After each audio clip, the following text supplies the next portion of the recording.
Chapter 2 of Kagurabachi has released, and it's safe to say that it's quite a doozy. It was exactly what I thought it was going to be, and it was the bit of a backstory that we needed, not too deep, but just enough for us to understand why Chihiro is on a mission to wipe out the rest of the Hishaku, right? We got to see it.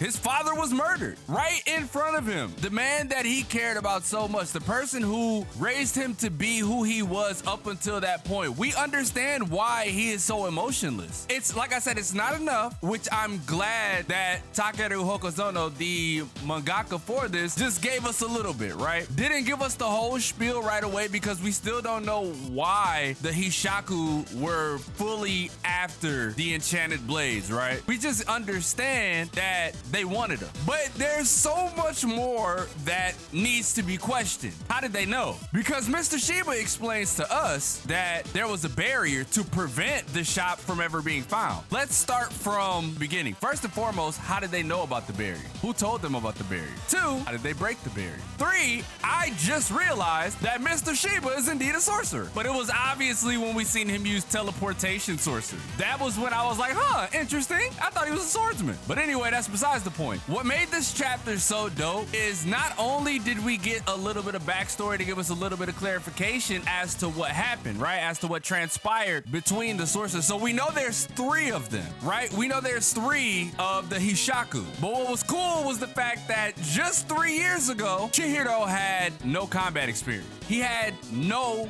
combat experience at all. And he hasn't unlocked the blade's real potential. But according to Mr. Shiba, it's impressive how far Chihiro has come, right? In just 3 years, he has managed to at least ascertain the ability of the enchanted sword, and he's able to handle Yakuza and people of the light, which is really cool. But dude, the scene of the Rokuhiro workshop, definitely, it was touching. Because again, the boy that we knew, Chihiro, the one who showed only a slight bit of emotion whenever his father was around because, you know, he admired his father so much. We saw him shed tears and convey a lot of emotion. And I believe that is what caused him to stop. Dude, this scene, this is what makes it so... I'm empathetic as hell, right? So I can empathize with what's going on. The way that Takeru Hokuzono conveys this scene is so important because, again, we see the image of him and his father sitting there having a great time in the fish bowl with the fish. And we move down to the next panel and the fish are broken apart and Chihiro is in tears. The storytelling of this was actually beautiful. And it's not even just that. It's literally from the point of us seeing the good time that him and his dad was having, right? When they were talking about the enchanted blades. Like watching them have such a good time just to see his dead father's face, man. Like what the hell? And it broke Chihiro. And this is probably something that has kept him sane. They're saying, I'll cut them all down. Remember, he's been repeating that a lot. He said it earlier, right? He said it earlier in the chapter, and that was the note that we left on in chapter 1. So again, the katana that Chihiro has is special because Kunishige has been working on that for years. Right? He's been working on that for years, and it takes us back to chapter 1, right? We have to go back to the conversation about the fish. The red one attracts good fortune, the black one wards off evil, and the 3-colored one. But the 3-colored one, you know, it's supposed to be totally amazing, right? It's just supposed to be amazing. So there was no good fortune, so we didn't have the red one. The black one wards off evil, and by warding off evil, it means we murked the Yakuza, right? And it was amazing, right, with the 3-colored fish, the koi, because we actually got some intel. It wasn't a lot, but we are now in Tokyo, right? We are now in Tokyo, and we have a lead. It's small, but we have a lead on an enchanted blade. There's been a sighting of an enchanted blade. He doesn't want his dad's blades to be used for evil. So we need to collect them as soon as possible. And in this panel right here, you can see the lines, right? The lines in his face. Like he's stale faced. Like, yeah, it's time. He didn't say, let's go, right? Like he didn't say it. He just said, let's go.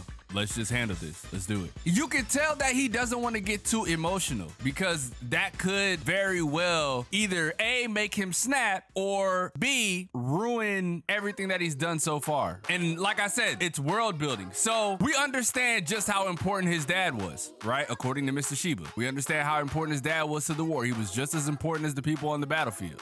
his dad made enchanted blades, which definitely helped turn the tide of the war.